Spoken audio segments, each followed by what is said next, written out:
Democratic Congressman Adam Schiff of California. He serves on the Appropriations and Intelligence Committee.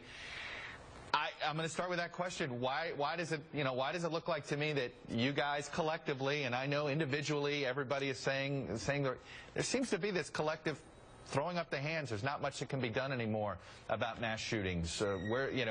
Because the politics of guns has everything stuck, then you can't have a conversation on mental health, can't have a conversation on other aspects. Am I being too cynical? You're not being too cynical, but we just can't accept that. I mean, we can't have these tragedies take place every few weeks, every few months, and sit on our hands. And yes, it's very frustrating that we can't seem to get even a watered-down universal background check bill like Toomey Manchin through the Senate, but that doesn't mean that we can stop trying.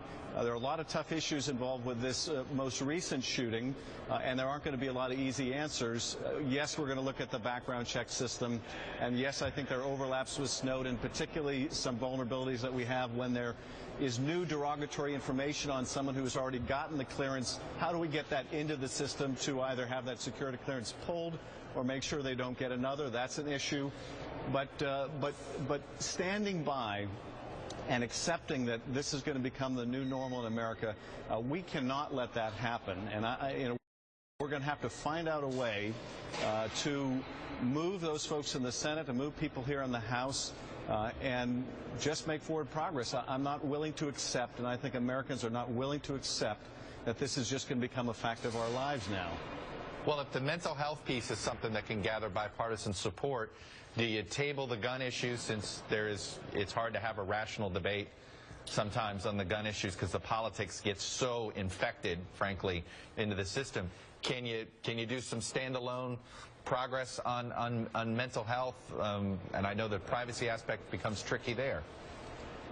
Yes, I think we can, and I think we ought to move forward. This has been we've had a similar debate with respect to immigration, for example, whether we move forward with the DREAM Act or we wait until we have a comprehensive bill.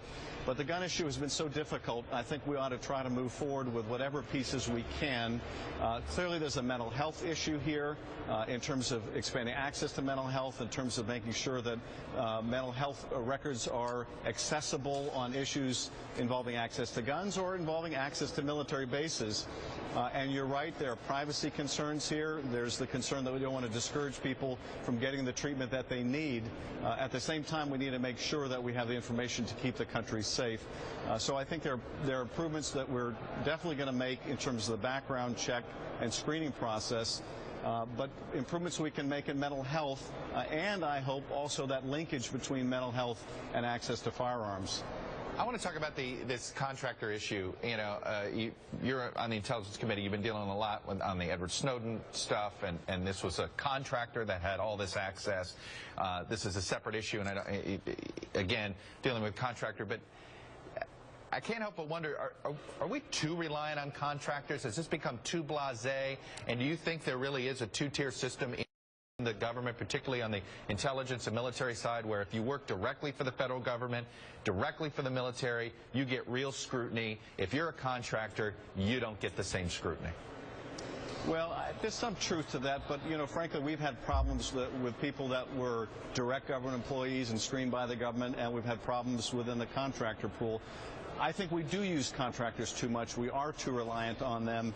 And in fact, we've shifted a lot of functions that are inherently government functions, particularly in the intelligence arena, to private contractors that we shouldn't do, that I think was done under this kind of overarching philosophy, let's privatize things. But essential government functions ought to be kept within the government. But there are going to be certain things, and this is a vulnerability that we saw with Snowden. Information technology is one of them, where it would be very, very costly for the government to try to acquire those capabilities, develop those capabilities, reinvent that wheel only for its own services. So there are going to be areas where we're going to continue to rely on contractors, but we're going to have to find a much better way to screen them rigorously to make sure we don't have another Snowden and we don't have another Alexis. Adam Schiff, I want to leave it there. I know there's a lot of other stuff to talk about, but I want to leave it on that topic. Thanks for coming on this morning. Democrat from California. Up next,